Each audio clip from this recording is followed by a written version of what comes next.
What's going on, homies? Welcome to the Cracked Soccer Podcast, episode number 70. My name is Angel Reyes, together with Fernando Fern Jimenez. Boys, we're going to get right up into this episode with you forgot, cracked players of this last week. Are you going to pretend to make one? You actually I did. did. Oh, you did? Okay. You didn't hear me go. I did, but I saw you looking around. Like maybe No. you were, you just didn't grab in time. But we'll get right into it, guys. Cracked players for last week. I can kick us off really quickly, Fern, for our cracked players. Kevin Sullivan, for myself. Kevin Sullivan, for those of you that don't know, very young and talented, young and up and coming star for the U.S. He had a great game this last week. He actually, helped Philadelphia win a game, very important game. They ended up beating New York City FC 3-2 from this game, and he actually had 2 assists in this game. So, Kevin Sullivan, amazing performance against New York City, but most importantly, again, he's a very young and up and coming guy that I believe right now he's 16. So, yes. Guy is 16 years old, incredibly young. He debuted with Philadelphia at the age of 14 years old, which is nuts to say. And also, if you don't know this, once he turns 18, he's actually going to go and play for, or at least be on, the Manchester City team in the Premier League. So, the kid has a lot going for him, for sure. So, great to see that he got some assists this game. And I believe the other person, too, that got the assist in this game that gave them the third goal was none other than his brother, Quinn Sullivan. So Sullivan boys balled out against New York City FC and got them this win against New York City FC. So wild times, man, because beginning of the season, man, they weren't doing very hot. Philadelphia Union was probably the worst team we were looking at, and we were talking so much smack about how they offloaded so much of the roster. Yeah. And they're at 4 straight wins, I believe, depending on how today goes. It's over. They didn't win. Well, 5 undefeated games at this point. So that's crazy to say because a lot of other teams are not so lucky. In the MLS. Correct. In the MLS, correct. 5 undefeated games. So way to go, Sullivan boys. Way to go, Kevin. Way to go, Philly, for getting some wins and clawing themselves back into a potential run into the playoffs. We will see. But hats off to Kevin. Can't wait to see what he ends up doing in the future. Yes, sir, Kevin. Mr. Kevin actually received the red card today, so yes, he did. So did an Inter Miami player and his brother, dude. Those guys can't stop connecting, bro. 2 assists for Kevin, 1 assist for the bad Sullivan. What's his name? Quinn Sullivan. Yeah. And then today, technically 2 yellows for Kevin and 1 yellow for Quinn. Look at that, dude. Wow. Back-to-back games. Crazy. So honestly, for me, I don't even want to talk about my cracked player. Why? Because, ¿Por qué no? Because you got to, bro. You got to. He's German, dude, and you know what they did in World War II. He did it again. They've done it to me again, and it's Hani Mukhtar. Do you know why he's my cracked player? I think so, but you can go ahead and enlighten me. Because he cooked Inter Miami. He had a great game against Inter Miami. Was it Saturday, I believe? Yeah, I think so. When that happened, dude, there's a freaking fly in this room, and I'm about to crash out on it, guys. So if you guys see me swinging at nothing, I'm not on drugs. There's just a fly in here. But yeah, he had 2 goals. I swear he had an assist. But watching that whole game, it was just bad for Inter Miami. There was no way that they were ever going to get ahead of them because Nashville was just pressing the entire time. Haney had a great game. He obviously scored 2 goals, one of them coming because of Rios Novo's mistake, which I don't know why he was so far out. Like, I get it. Right. But if you're that far out, be sure you're going to get the ball because he comes out. Yeah. Basically, I think he was trying to header it and realized maybe he moved a little too forward and he kind of just fell back. Yeah. And Haney just grabbed the ball, and every Miami defender was way up, like probably halfway line, and there was nothing. So maybe I should have gave Nashville SC's goalie the freaking cracked player of the week this week because he actually had a penalty save and an assist that game. Big time, bro. That's So wild. shout out to Brian Schock as well. He never had a said, good though, game. penalty save. What? Who could he have blocked? Bro, that guy doesn't even know how to score penalties anymore ever since the World Cup. I don't know what it is, What dude. guy? What are you talking about? Dude, his dad died. You need to stop making fun of him. That's messed up. Dude, Messi. I don't know what it is. Like you mentioned it too. He changed his run up or something. He did. I don't know. He needs to go back to whatever he was doing before because there was a period in time where people were calling him Pessy because he would just miss penalties all the time. And then this World Cup came around, like this last World Cup, and like for a couple years he was scoring all his penalties and people were mad. So I'm like, do you want him to miss or do you want him to score? Right? And he's back to he hasn't scored a penalty since I can't remember when. I can't remember. Last season's last game of the season because he scored a penalty, and if he wouldn't have, he would have finished as the top goal scorer with no penalties. That's the last time I remember him scoring a penalty in the MLS. Wow. That's a long time ago. And let me check the stats real quick. Yeah. It's harder than it looks. I mean, people always talk about, like, you know, Bessie and the whole, I don't know what they call Cristiano Ronaldo penalties. Penaldo. Like, it's way harder than you guys think, man. Yeah. Mentally, it's way hard. Yeah, and he actually does have one penalty goal this year, so he scored this year. But yeah, this isn't about Messi. This is about Mukhtar. So shout out to Mukhtar. Shout out to Nashville. This is probably one of the worst periods for Inter Miami since Messi has been there. Obviously, they have no depth. We've talked about that, and they lost, I would say, their best defender in that game against Nashville. So we'll see how the rest of the season goes for them. Nashville's flying high right now, top of the Eastern Conference, top of the Supporter Shield. So we'll see how it goes. Again, this is the MLS. None of these games matter. Stop it. Games matter when the playoffs start, guys. There it is. I know, dude. I'm surprised you didn't get the pour one out for Novo. We actually have a little clip. I sent it in the group chat. If you want to pull it up really quickly, and maybe we can just stop, dude. This. I want the people to see, because I think it was the week before this. I think it was last week or maybe even 2 weekends ago. When did you send it? Yes, it was 2 weeks ago that you made him the pour one out. Yes, he was, because he had another situation where he got a pass back and he totally just swing and a miss, and homeboy just let another own goal go in. I'm surprised he's still in the lineup, and if he's again in the lineup, he didn't start. Okay, he didn't start today. Yeah, St. Clair played pretty good today, so I doubt Rios Novos will get his position back, especially after this. Missing the ball in the first game back, and then this. Honestly, if I'm the goalie, I'm putting my hands on that. I'm getting a red card, put St. Clair in, and I'm not gonna let them get that fourth. Well, I mean, you're already down 3-1, but he obviously miscalculated that so bad and tried to head it at the end of the day. But yeah, he definitely miscalculated that, and that was a hell of an assist. Did you see freaking Mukhtar celebration, by the way? No, what did he do? I just missed it. It was actually the picture I used for my crack player, so it was just there it is. Nice, dude. I love that. Yeah, some great performances obviously this last week. Again, yeah, it's up to Nashville now, to maintain that lead in the Eastern Conference, because, you know, they're definitely up there. They beat Inter Miami, a team that's right behind them. So, you know, clearly they're up in number 1, and they already beat the New York Red Bulls 1-0. So they're definitely flying high, man. They're doing what they got to do to maintain that pole position. Eastern Conference is still, I would say, very competitive, but Nashville's definitely running away with it, as opposed to the Western Conference, right? Western Conference is a little bit in shambles. We can probably talk about that a little bit later. I have bad news for you real quick.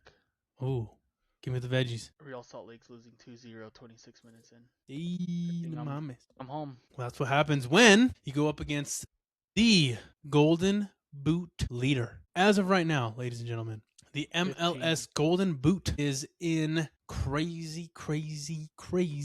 What am I going to say? It's just crazy. It's a lot. There's a lot of people up there. And it's also wild because one of the guys that's all the way up in like third place no longer is in the MLS. He just was like, yo, I'm gonna mess things up and then I'm gonna leave. As of right now, Golden Boot leader is none other than Pitar Musa. Musa is currently leading the Golden Boot race, and he's actually right in front of Lionel Messi. So it always seems to be a situation where Messi is always scoring goals and somebody's always either chasing him or being chased by him.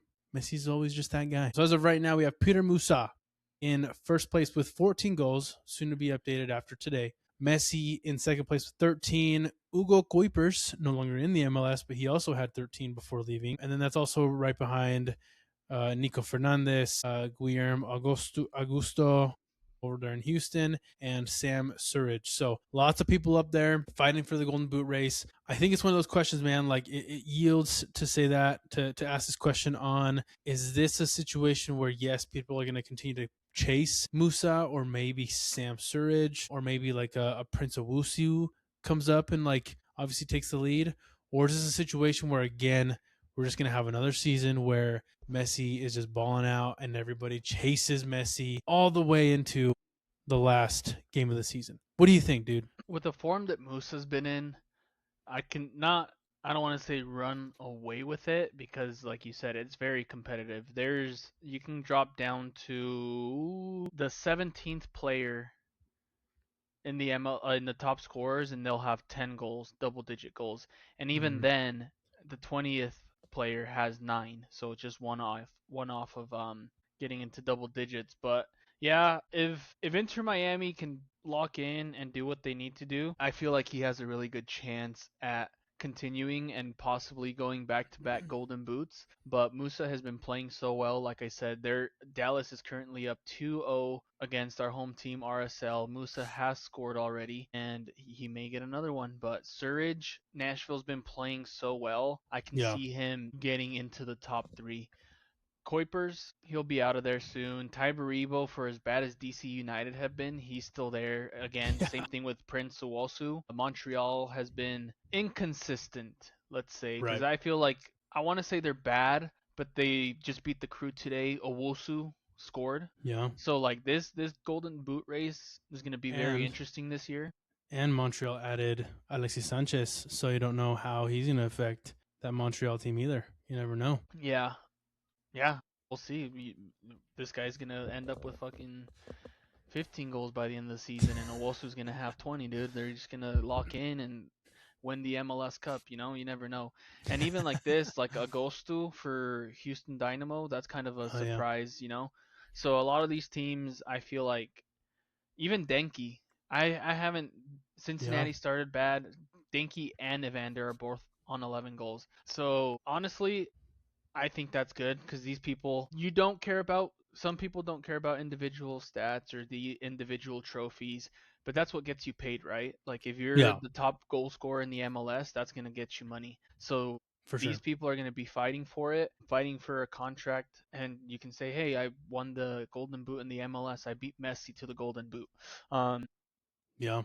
Yeah, I think it's going to get very interesting towards the end of the year. Hopefully these players keep doing what they're doing and we keep seeing goals in the league, because this is a lot of people. Yeah. A lot of people. No, for sure. I think you also mentioned a really good thing too, right? Obviously, like, you know, this is an individual stat, an individual accomplishment, but it's also one of the things where, you know, you look at a lot of these teams, you look at FC Dallas, Inter Miami, Chicago, Houston, Nashville, right? Like these are all teams that are definitely fighting, right, to get to the very top of the Western and Eastern Conference and fighting for, you know, at the very end, the supporter shield. But it definitely is important, right, to kind of have somebody on your team that has a lot of goals, that knows how to score a lot of goals, and can kind of take control of a game to where they can, you know, get their team to win and get the 3 points at the end of the day, right? So yeah, it's a little bit of an individual thing, but it just affects the team so much more. So definitely going to keep a close eye on the Golden Boot race. I'm excited to see, you know, obviously these Cincinnati boys can kind of continue to go. Denki and Evander, like there's some studs over there at Cincinnati.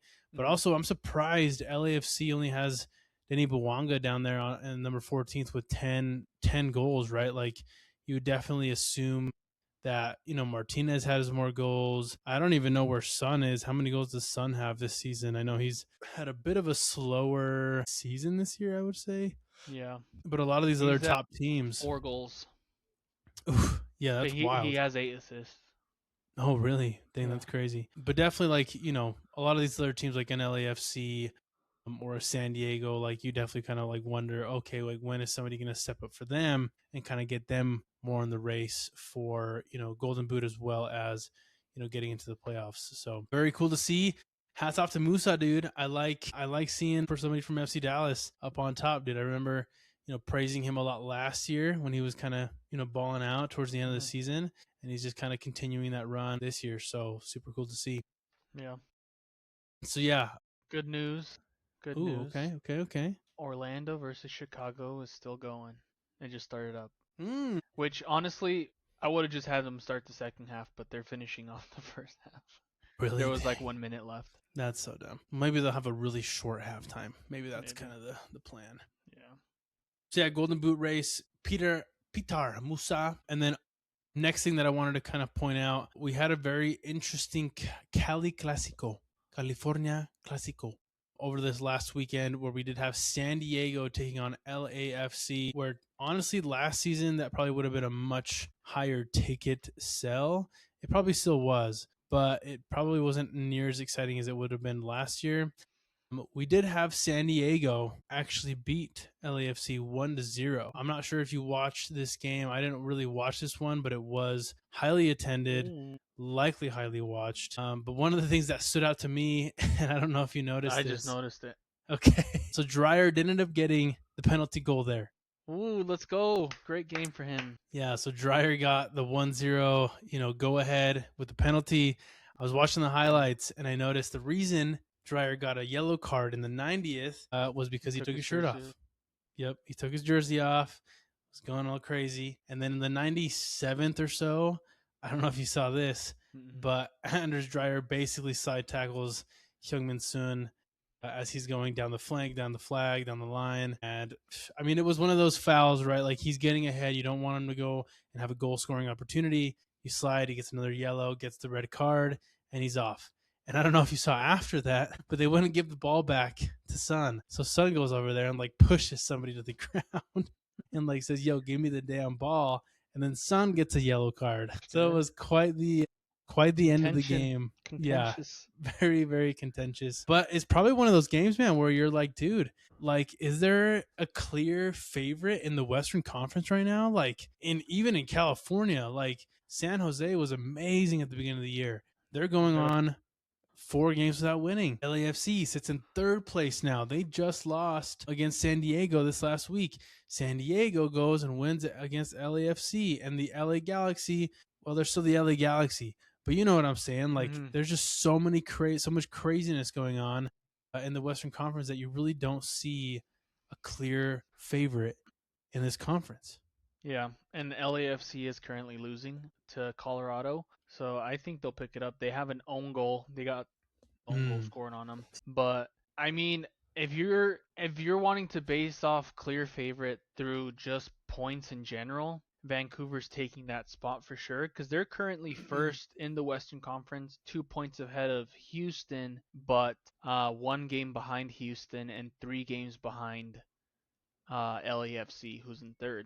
Yeah. So Vancouver has been playing very well. But yeah, like you said, obviously Dallas has Musa, who just when you have a player that's scoring that many goals consistently, you're bound to win a lot of games, which currently is 9 out of their 20 that they've played. Because if you have somebody scoring goals, all you have to do is make sure you're not getting scored on more than he's going to score for you, right? Yeah. San Jose, you mentioned it. They were doing really well, came back, bit of a slump. I think they'll figure it out. I think 4 weeks, 6 weeks that they took off for the World Cup obviously had something to do with it. So they kind of got to pick up the pace a bit. LAFC, their last 5 games, they had 3 wins, a draw, and a loss. So they're doing decently well. They have to pick it up. I feel like winning this game against Colorado is going to be big, especially after that own goal. And Vancouver just kind of has to keep doing what they're doing. 2 draws, a loss, 2 wins in their last 5 games. So it's really anybody's game. And even and I just mentioned the top 5. I feel like from 6 under, they're still doing pretty good. Sounders, very bad. RSL, I feel like RSL has a really good chance at making a good run this year. Obviously, they made it through 2 in the Leagues Cup. Big time for them. What is surprising to me right now, I haven't seen the standings in a minute. St. Louis is 6th in the West. And I was talking smack on them all year long. Yeah. And they're above RSL right now. So they've been playing really well. 4 wins and a draw in their last 5. RSL has 3 draws and 2 losses. Not very good. They just brought one back, so it's 2-1. But yeah, this Western Conference is going to be very interesting. And I feel like that's how it usually is with the MLS, right? Like last year, it was sort of Miami's probably going to win the Eastern Conference, but Nashville's going to be there to try and stop them. Right. So, yeah, and I feel like this year it is maybe Nashville is the team to beat this year, from at least up until now, right? And, 100%. And when you look in the West, there's 4 teams to beat, 5 teams to beat. So definitely. Yeah, we'll see how it goes. But either ways, it's going to be a very interesting playoffs this year. Hopefully, we can go to a playoff game. Yeah. In state, preferably. Yeah, that would be nice, man. But yeah, obviously, that last game with LAFC San Diego, really, everything's up for grabs, right? In the Western Conference, anything can really happen. Which we've obviously seen. And I mean, when you have, like you said, a team like Seattle going through what they're going through right now, a team like St. Louis that had such a bad season last year, now looking like a completely different team, even after letting go of, Martel, to a German team, basically going and playing back in his home country, but still, playing very well even without him. So, they're doing pretty good. I don't know what it is with, other teams like Sporting Kansas City, but they're almost always a clear, we're probably going to end up winning this game, but they're not playing very well. Yeah. You know what I mean? But yeah, I'm excited to see what happens in the Western Conference. That's honestly right now probably the more exciting of the 2 conferences, but we'll definitely see, what happens here in the next few weeks. I still think LAFC is a top team to beat. They definitely have more games played than most everybody else. Yeah. But, I was surprised when I saw Houston so high up there. Oh, what are they, 3rd? They're in 2nd place. 2nd, that's what it is. I remember looking at the standings and I was like, when the heck did, Houston just get so many of these wins? I do think they've had a bit of a favorable schedule. They ended up playing the Galaxy, New England. New England, again, is not a bad team. The Sporting Kansas City. They played Austin, which Austin's actually been pretty good recently, but they've had some more favorable matchups, I would say. I definitely think it's going to get a little bit tougher for them, down the stretch here in the next few weeks, because they do have, Vancouver today. They have St. Louis, which is, doing very well. San Jose, which hopefully by then they can even pick up the pace. And then it just kind of gets a little bit tougher for them, later on in the year. So we'll see if Houston can kind of maintain, the kind of the run they're having. But that was an interesting look that I saw, because I don't think anybody had Houston doing that good this year, right? Why? Never mind, it's fine. No, nothing? No, sorry. I mean, it was about something, but it was off topic. Gotcha. It was about RSL. Gotcha. Okay, well, going off into the next one, it was something that we've mentioned a couple of times already, but it's definitely something that, I think anybody looking at the standings, anybody looking at, some of the top teams that are playing right now, and one in particular that's typically always very competitive, not playing very well right now, the Seattle Sounders, currently on, I believe, a 7-game losing streak in the MLS, not doing very good, not playing to their full potential, and honestly, just as a team, doesn't look like they have that spark like they have been in the past. I have something pulled up here just to kind of mention it. It does seem like this team is looking for, reinforcements, right? They want to try to sign somebody, get somebody else in there to kind of help them, maybe up top, maybe somebody else in the midfield to kind of help them, maintain and possess games a little bit more. But is it one of those things now, dude, where it's sound the alarm, guys? Something's really, really wrong right there in Seattle, but I don't know. Like, what do you think? So I was just looking, and this is in their last 10 games in all competitions, right? So Leagues Cup, Right. MLS, they've won one game out of their last 10 games. And Mm. they've lost every single one. There hasn't been a tie in any of those. They lost to the Galaxy, dude. That's bad. They beat Querétaro, so I don't know how bad Querétaro is, But they're always playing at home, so it makes no sense to me. They're the team that for some reason is always at home. I'm like looking at Mhm. these real quick, obviously. They need to figure something out. Obviously, they've consistently been one of the better teams in the MLS for, a few years. Last time they won the MLS Cup was in 2016, so it's been just kidding. 2019. So it's been 7 years since that happened. They won the Leagues Cup last year against Inter Miami team, and Messi called Infantino and told them to curse the Sounders because ever since then Dude, they've. that's fucking funny, dude. So yeah, it's bad. Like this is LA Galaxy levels of bad. As Yeah, a definitely. fall from grace, obviously. 2 years ago, Galaxy won. Since then, they've just been garbage, unfortunately. Hmm. And the Sounders, they did start the season off pretty well, if I remember correctly. Obviously, they Yeah, it had wasn't to terrible. have, because if they've lost so many games and they're still in the playoffs, they have to have done something decently right. Yeah, because like prior to May 16th, uh, which is when they had their first loss of these 10 games, all you see is green and just one loss against Tigres in the Hmm. CONCACAF Champions Cup.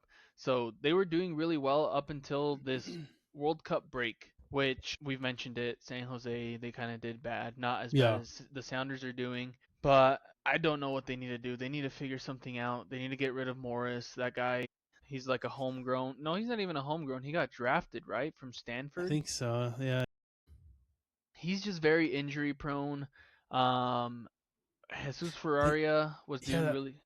I was gonna say they don't have a bad squad. Yeah, If you look at their team, they have like a World Cup midfielder in their team. If you want to mention, if you just want to say that, like Christian Roldan, dude, like he was playing. He wasn't playing. He was in the World Cup squad, he right? was in the squad, yeah. But But I mean, they have a Rothrock, good team, Rusnak, yeah. Ferreira, like Musovsky up top, like it's definitely a pretty good Yeah, team. there's Uh, something going on. I don't know what it is, man, but I think clearly what the worst thing about it is the fact that they haven't really been scoring a lot of goals. Yeah, When you look at the past games, like yes, I think what was it against who they scored a high number of goals. Yeah, against Querétaro they scored 3 goals that yeah, game. But again, we don't really know too much about Querétaro or how well they're playing, right? But I mean, if you look at the other games, like recently, right? No goals against Vancouver, not counting Leagues Cup. Like if we're not looking at those, one against Portland, nothing against Philly, one against Austin, one against Portland, nothing against LA, nothing against LA Galaxy. So definitely scoring seems to be a bit of an issue for this team right now. That's probably what they need well, at the moment, do you know how many right? goals their top scorer has? Oh, their top scorer. Yeah, their top scorer. Yes, yes, yes. Yeah, That's right. And it's Rothrock, right? Which is not a bad player, right? So to say, but definitely somebody that, he's definitely a bit of more of a winger. He's kind of more on that side. So I don't know, man. They definitely need somebody up top that's going to kind of, put some more goals away. That's probably what they need the most, right? Because their defense isn't terrible. Their defense is actually a pretty decent defense. Good goalkeeper with Thomas. But it's wild. I think I was looking at this right here too before, while you were kind of speaking a little bit. It is their longest regular season losing run and the worst by any MLS team in 2026, with the last longer one being an 8-game drought by Nashville in 2024. So the worst losing streak ever was in 2024 against Nashville had that in 2024. If they go another 2 games without winning, so this weekend, right? If they yeah. don't win, They don't win today. get a win today or on Saturday, like they could potentially be the worst. They'll have the worst losing streak in all of MLS. Yeah. Crazy to say. Seattle of all teams. Musa just scored again. I know. If He's a baller. the people I feel the worst for is the people that got scammed into trading their Lionel Messi jerseys for a Rothrock jersey. Like, is there a way to get that back? Like, is there givesy backsies? Like, can I go back and get my Inter Miami jersey back? Which, honestly, with the way things are currently, I mean, it's better That's as a hilarious. Miami versus a freaking Sounders fan at this moment, but still not the best. But yeah, I don't know what they need to do. Like you both mentioned it, their team's good. Their team, you Yeah. might even say, is pretty stacked in MLS terms. I feel like they Hmm. have some very consistently good players. So I just don't know what it is. Sometimes, like Philly, I think Yeah. the only difference that they made was Wagner came back, right? As Hmm. the other difference that they made was getting a new head coach. Could that be a solution for Seattle? Obviously, I don't like saying, like, as soon as things go bad, fire a coach, especially when they've Hmm. had the same coach since Long time. 2016, Yeah. He's been there for a 10 minute. years. But it comes to a point where probably with him being there for so long, you're not going to fire him mid-season, right? But you Hmm. got to be thinking, hey, if things don't get better this year, it might be time Yeah. to call it a day. Not Hmm. everybody can be like Pep Guardiola and leave on your own terms, and I feel like at least this guy for the Sounders has the possibility to do that. 10 years for a team coaching is a very long time, Yeah. especially in soccer. Got a good I've nest egg seen at that I've point. seen coaches like Ruben Almiron or whatever his name is, the Manchester United, the Yeah. Yeah. Yeah. coach. I don't Uh think it's huh. Almiron, that's the Atlanta player. But Yeah. they were like, "Oh yeah, he signed a 3-year contract. We're sticking with him. We're gonna stick it out no matter what. He's got a plan. He's gonna do it. First year, he's out." And Yeah. I'm just like, United's. so And they finally got somebody that was actually decent, and then he left. Right now, he's with Milan. They got recently. Do you guys remember? Do you remember no, I United? don't know. I don't know. Really? I thought I you don't know who would. you're talking about. Because right now the guy that they have is Carrick, who's an ex-player, Yeah, and yeah. they But who actually was just before signed him? him. Before him was a guy, and now The he's bald dude, coaching right? at Milan. The bald dude No, the for guy with the hair. He had longer hair. I'm gonna look it up. Van Nistelrooy? No. I'm gonna find it right Are now. you not talking about Amaron? Because they haven't had a good they haven't had a good coach since Mourinho. At least like a coach that's won them something, right? Oh And yeah, I'm more that's the guy I'm Yeah, yeah, talking yeah. about. Him. He He's with went Milan to now? AC Milan now. Yeah, but they fired him. That's what I'm saying. Oh, That's they the guy did. they Oh, said they were okay. like, we're not gonna. He's not at AC. Gotcha, Oh, he gotcha. is at AC Milan. He just signed. But that's the guy I was Yeah, telling you. They were like, no, bad. we're gonna stick it Bad. out. He's got a plan, and then they just fire him. Damn. Maybe Yeah, it's it time. sucks. It's time to call it Mister whatever your name is. I had it here, but I can't think of his name anymore. I can't think of his name. Schmetzer. Schmitzer, So dude. Yeah. Yeah, we'll see what happens with Seattle, man. They're a great club. I think a lot of people recognize the logo. A lot of people recognize just the kind of, the amazing culture that they probably have over there. So, hmm got to get back to those winning ways, right? So whatever that means, right? Whether that's picking up a new player, which I don't remember when the transfer window ends. I don't know if you do, or you can look at that up really quickly. But they only have so much time to get somebody, right? I don't think we have a ton of time left in this last transfer window, but definitely going to be something to kind of look at for the rest of the season. So hopefully Seattle figures it out. they But if not, I'm not have. sad. Let's see. I'm gonna count it in weeks. So think of it being yesterday. They have 2 weeks. Okay, gotcha. So it Two ends on weeks. September 1st, which is a Tuesday. So in 2 weeks still, yeah, Okay, basically. gotcha. Okay, well, we will see if they get anybody signed. Should be exciting. And hopefully, in the future, we can kind of have a little bit more alignment with the transfer windows and the rest of the world, right? For those of you that don't know, MLS is changing their calendar season, their calendar year to line up with the rest of Europe. So instead of basically running in the summer like a February March league all the way until October December, they will be running from, I believe, July or maybe August September hmm until, I want to say, March ish. I don't remember exactly the dates. I think I have it pulled up here. So they're going to be playing from July. Yeah, dude. I was doing a little bit of research on free agents Oh yeah, so available. 2027.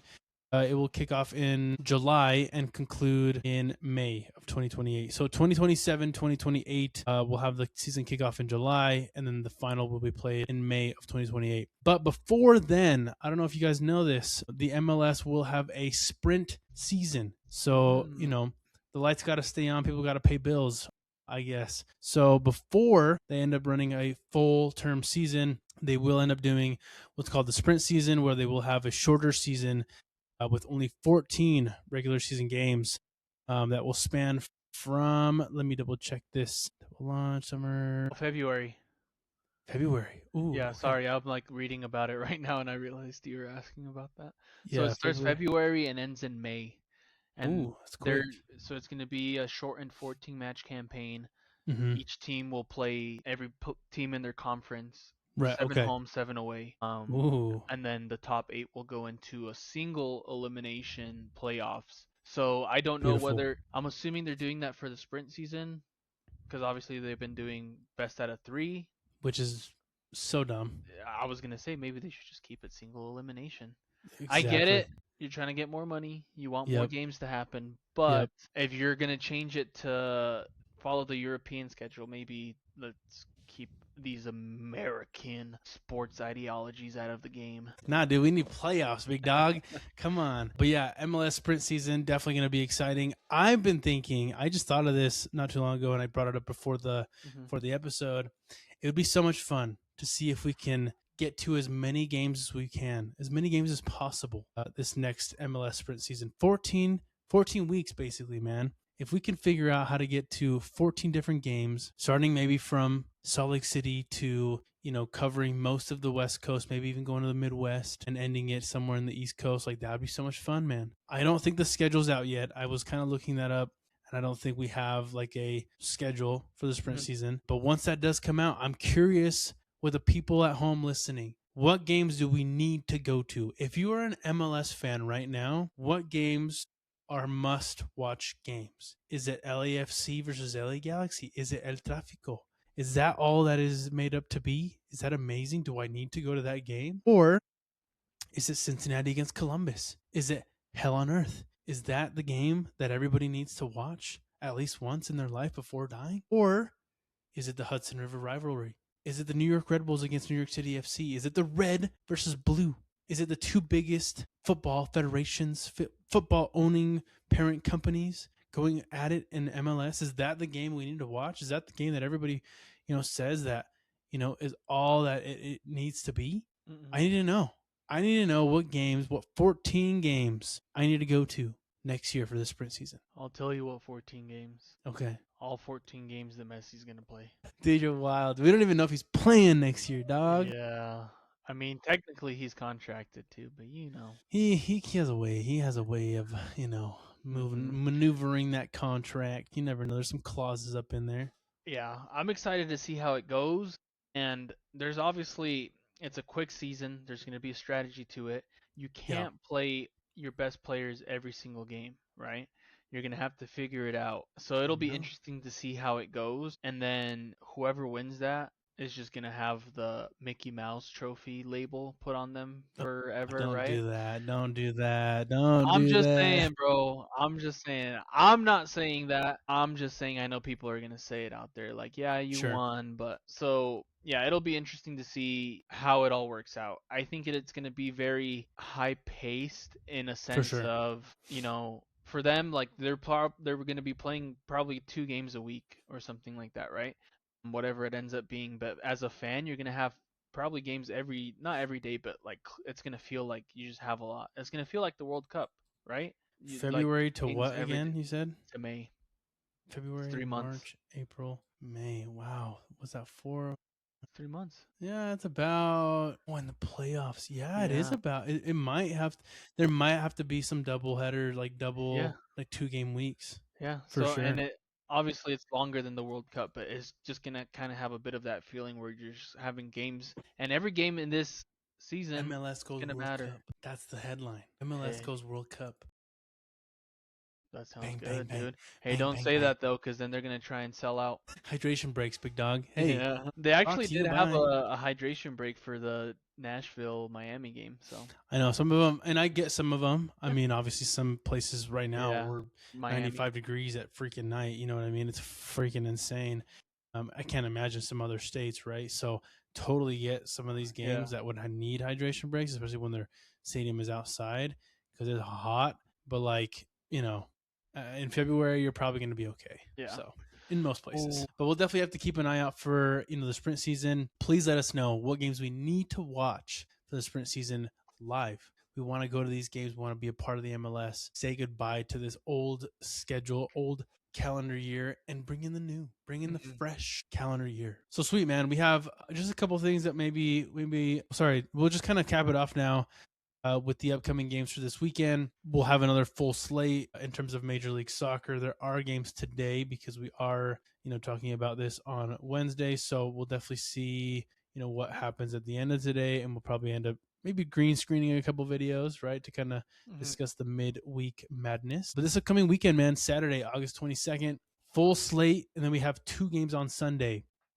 If we're looking at Saturday, August 22nd, what game stands out to you, my guy? What game is something that you're saying, you know what?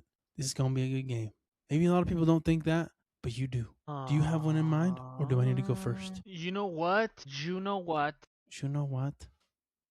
Sorry, I'm like I I see at lost the least train. 3. Yeah, that's why I was like one of them that stuck out to me, and I don't know. And again, this is just out of a bias, Don't but say it. Real Salt Lake versus Orlando. Okay. I don't know why. I just feel like that's going to be an interesting game because Orlando's fighting to get into the playoffs currently. Mm-hmm. RSL is in a similar boat, a little bit of a better boat than Orlando City as it stands, but these are two teams that need these wins. We're getting into the last pretty much 10, 11 games of the season, right? Mm-hmm. So a lot of these games are going to start mattering more, especially for teams like Orlando, who's in 10th place, RSL, who's in 8th place, who I would prefer get out of that 8th place position and just go straight into the playoffs instead of Mm-hmm. bringing the Utah sports mentality and choking when it matters the most. So I feel like that'll be a very interesting game, as well as St. Louis and Houston, which Mm-hmm. I Yep, never I thought I'd agree. say. At least I going agree. into this season, I wouldn't have pictured that St. Louis being sixth and Houston being in second For in sure. the Western Conference. So that'll be a pretty big game for Houston trying to stay up in that top 3 position. Yeah, 100%. And they're going to be in St. Louis for that game. So, St. Louis definitely has that opportunity to get some wins, to get some points, right, in their Mhm. home field. So that'll be a fun one to watch. I think that's a great game to look at. I think when you're kind of looking at this, that probably kicks off probably the best games to watch for me, and they're all surprisingly in the Western Conference. So 6:30 you do have St. Louis against Houston, great game to watch. Mhm. Also right after that at 7:30 you have Vancouver against Dallas. Yeah. Vancouver number 1, Dallas number 5, but they do have Mr. Golden Boot himself as of right now, Golden Boot leader Peter Musa. So that'll be a fun game to watch. Both teams, high-powered offenses, I would definitely say. Mhm. Brian White, definitely a top scorer for Vancouver, but probably hasn't had the amazing season that he's had, in seasons past. Still has 10 goals, still great amount of goals. But that will be a very fun game to watch. Vancouver against FC Dallas. And then after that, I'm definitely going to have to circle another one where, LAFC's in the headlines, right? They're taking on Portland, which is currently number 9th in the Western Conference. But these guys have been fighting, man. These guys have been doing what they have to do over there in Portland. What's the guy's names? Kelsey. What's his first name? Kevin Kelsey has been balling out for Portland right now. Currently has 9 goals, 2 assists. Mm. And then you're looking at another player for them, David DaCosta, which currently has, I believe, 6 assists. Yeah, 6 assists, and 1 goal. So they've been playing pretty well over there in Portland. And for them to go into, into California, into BMO, and potentially, Mhm. take a knock against LAFC, it can bring LAFC down quite a bit, and it could bring Portland up to, depending on how RSL does, it kind of gets them up into 8th place. So, Mhm. LAFC definitely wants to win this game, but so does Portland. So that will be a fun one to also end the night at 8:30, right? So 6:30, 7:30, 8:30, man. Western Conference. It's going to be big. Big. And then Sunday, we do have only 2 games with New England, New York City, and then Atlanta Sporting Kansas City. We have a Nalga Bowl, bro. Mm-hmm. Yeah, I was gonna say that on Saturday. I was gonna say Montreal versus Galaxy, but I can't. Can't put Montreal in the Nalgas, even though they are second to last. Yeah. No, you know what? That is also a Nalga Bowl. I'm not gonna lie, Mm. because Montreal is 14th in the Eastern Conference. LA Galaxy is 13th, so they're right there, right? Atlanta's 15th. Sporting Kansas City's 15th. So we got two the bottom teams being bad, but they're all within reach of playoffs. Like we're saying, like these are bottom teams, but from 9th place to 14th, from 9th place to 15th, there's only 3 points difference. So it's not like these teams at the very bottom, at least on the Eastern Conference. I was going to say Eastern Conference, yeah. Yeah, on the Eastern A Conference. little more, about 6 points, but yeah. Yeah. No, yeah, 3 points. You're right. You're right. Well, yeah. When right games played, they've all played the same amount of games from 4th down to like yes, these teams are Nalgas. They're at the bottom, but they're not far off from playoffs. So the Eastern Conference is pretty wide open. Once you get down to the Western Conference, again, there's so many good teams. The last place team, Kansas City, would need to get, currently as it stands, at least 10 points just to get into the play-in. Yep, just play-in picture, and that's tough. Yeah, so these Eastern Conference games are going to matter a lot here. So it's either break or make for some of these teams like Atlanta, who actually is winning right now, or was winning last time I checked. The game's over. Is it over? They won. Yeah, so like these games are going to matter a lot for these teams in the Eastern Conference. So we'll see how it goes. For sure. Sunday night Nalga Bowl. Nalga Bowl. Hey, for the Nalga Bowl, me and Reyes are going to be streaming with our Nalgas out. Okay? Come watch. There you go, man. That's you heard it here first. The other game going on Sunday is New England against New York City, which another good game. Honestly, that's probably the game that you're going to want to watch on a Sunday. 4th place New England against 7th place New York City. Both teams, I feel like, are just kind of clawing their way into the playoff picture, maintaining that picture, right? New England definitely was a little bit on a bit more of a high before some of these back-to-back losses, as well as New York City, who also has two losses back-to-back. So these teams are definitely going to be looking to get a win, want to get a win, need to get a win, just to kind of maintain that composure and run into the playoffs. So we'll definitely see what happens with these guys. But yeah, you're going to cap it off with a bit of a last place wooden spoon fight at the end of the night. So we'll see how that goes. Mm-hmm. Dope, dude. I was going to say, do you think the teams that win the wooden spoon, they like put it up in their stadium? There's no way. They probably don't even want to bring it up. If I know about any sort of fan base, they definitely don't want to hear about it. So that's definitely something that the rest of the league lets them know about. So solid stuff, man. That is everything that we had for today's episode. A bit more of a quicker one, but we got through it in less than an hour, which is great. Last few words from you, my guy. Anything else that you wanted to kind of say? No, not much. Be on the lookout for anything. If you enjoy the content, let us know. If you don't enjoy it, let us know, and let us know what we can do so you do enjoy it. Yeah. Do I need to let some stuff free so you can enjoy what you're watching? Like, just let me know. I'll make it happen. Yeah, we definitely have some new things coming up here in the next few weeks. We're going to be inviting some other folks onto the podcast just to discuss some different, points, primarily with soccer in the United States. One of them being somebody that's coaching right now that could, bring up that whole conversation of the pay-to-play system here in the United States. So that could be fun, a fun conversation here next month. But we'll just kind of continue to invite some other folks, man. I think it's fun to have other people on here. Yeah, it's just us two, basically, this year and basically on into the future. So we'll probably have to add some more voices, man, just to kind of, get some more opinions on here. So we'll see. Yeah. But again, thank you guys so much for listening on YouTube, TikTok, Instagram, Facebook, all the above. Appreciate you guys, and we'll keep rocking. We'll keep rocking and rolling, man. Pumping out the content. I appreciate the view. Like and subscribe, people. We appreciate y'all. Peace. See you.